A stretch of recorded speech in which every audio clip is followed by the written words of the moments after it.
sa inyong lahat. Ako po ay si Miss Langga, ang inyong tagapaghatid ng aklat ng Proverbs at yan po ang The Book of Knowledge po.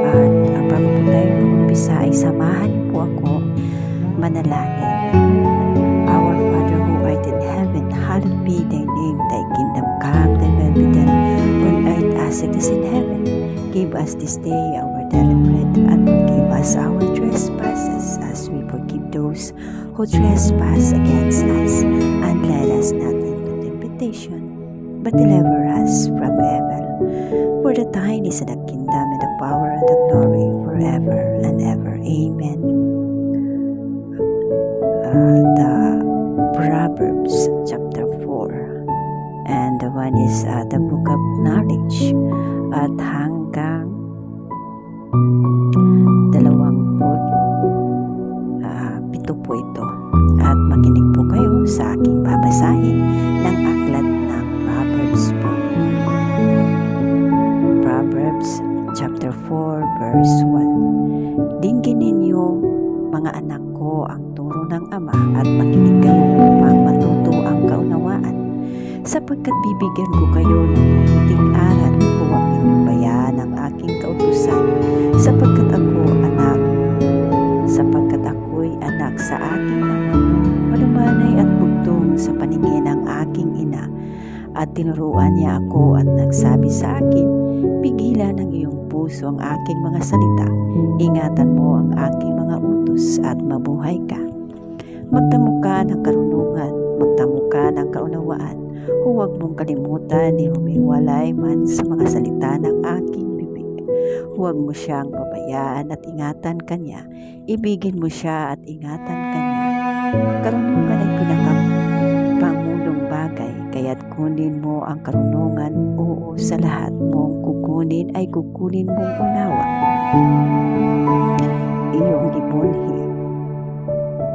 Iyong ibunhi siya at kanyang itataas ka. Kanyang dadalhin ka sa karangalan, magkayong niyakap siya. Siya ay magbibigay sa iyong ulo ng pugong na biyaya. Isang putong ng kagandahan ay kanyang ibibigay sa iyo. Dinggin mo, o anak ko, at iyong tanggapin ang aking mga sinasabi, at ang mga tao ng iyong buhay ay magiging marami. Aking ituro ko sa daan ng karunungan, aking pinagtubayan ka sa landas ng kaluwigan. Pag ikaw ay lumaon, hindi magigipit ang iyong mga hakbang, at kung ikaw ay tumatakbo, hindi ka matitisod. Hawakan mo mahigpit ang turo, huwag mong bitawan.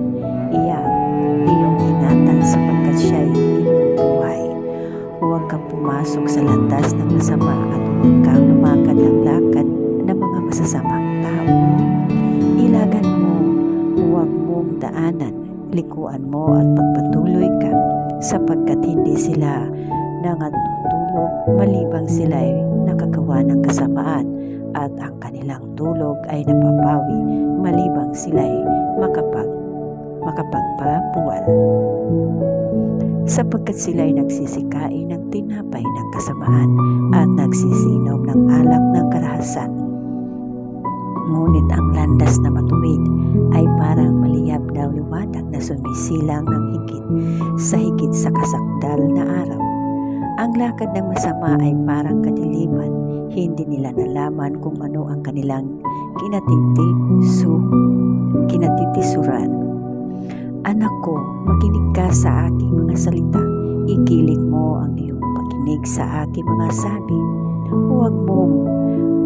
Huwag maghiwalay sa iyong mga mata, ingatan mo sa kaibuturan ng iyong puso, sapagkat buhay na nagkakasumpong at kagalingan sa buo nilang katawan.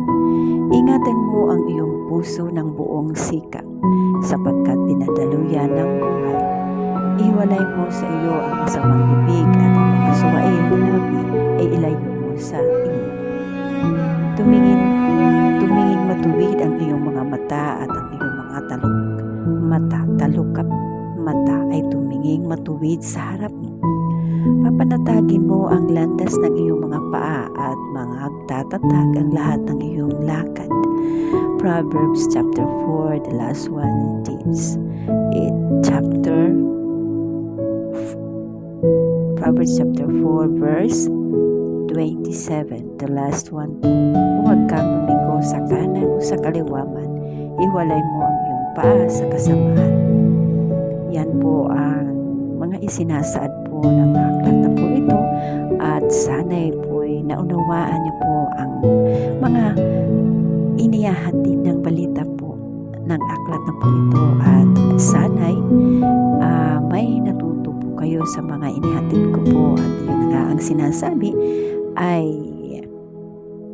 huwag kang matisod kung ano man ang mga hinahakbang mo patungo sa kabutihan po. Ngunit kung ikaw ay matisod, ay mayroong pang paraan para maging maayos ang iyong buhay. Kaya huwag kakalimutan ang mga utos ng ating Ama, ng ating tagapagligtas po. At kahit saan man tayo po, huwag niyong kakalimutan na tawagin po siya, dahil yan po ang ating tagapagligtas at ang ating nilalapitan sa oras ng ating kagipitan. At kahit anumang mga pagsubok, ay huwag